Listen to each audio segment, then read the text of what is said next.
Hyderabad MGBS bus స్టేషన్లో GI and wheels కార్యక్రమం నిర్వహించారు. దీంట్లో భాగంగా జీఐ ద్వారా గుర్తించిన సాంస్కృతిక కళాత్మక చిత్రాలతో రూపొందించిన బస్సులు గవర్నర్ జిష్ణుదేవ్ వర్మతో కలిసి మంత్రి పొన్నం ప్రారంభించారు. వీరు పచ్చజెండా ఊపిన తర్వాత బస్సులు ముందుకు కదిలాయి. బస్సులపై ఉన్న ఆర్ట్ తెలంగాణ సంస్కృతి సాంప్రదాయ కళలు చేతి పనులపై అవగాహన తెస్తుందని తెలిపారు.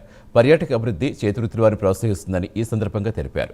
జియోగ్రాఫికల్ ఇన్ఫర్మేషన్ అనేది మన చరిత్ర, గుర్తింపు, సాంప్రదాయం తెలిపారు మంత్రి పొన్నం. జీఐ ఆర్ట్ వర్క్ ఉన్న 6 ఎక్స్ప్రెస్ బస్సులు 6 జిల్లాలకు బస్సులు ప్రారంభమయ్యాయి.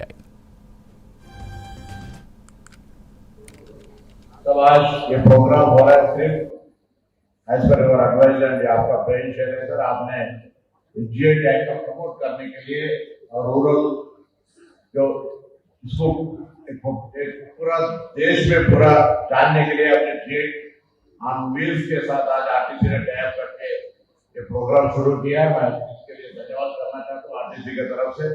और वो जो जीआई टैग से एलिजिबल है बाकी लोगों का क्या आपके ఐడియా के मुताबिक हम आगे बढ़ेंगे। తెలంగాణ రాష్ట్రంలోనే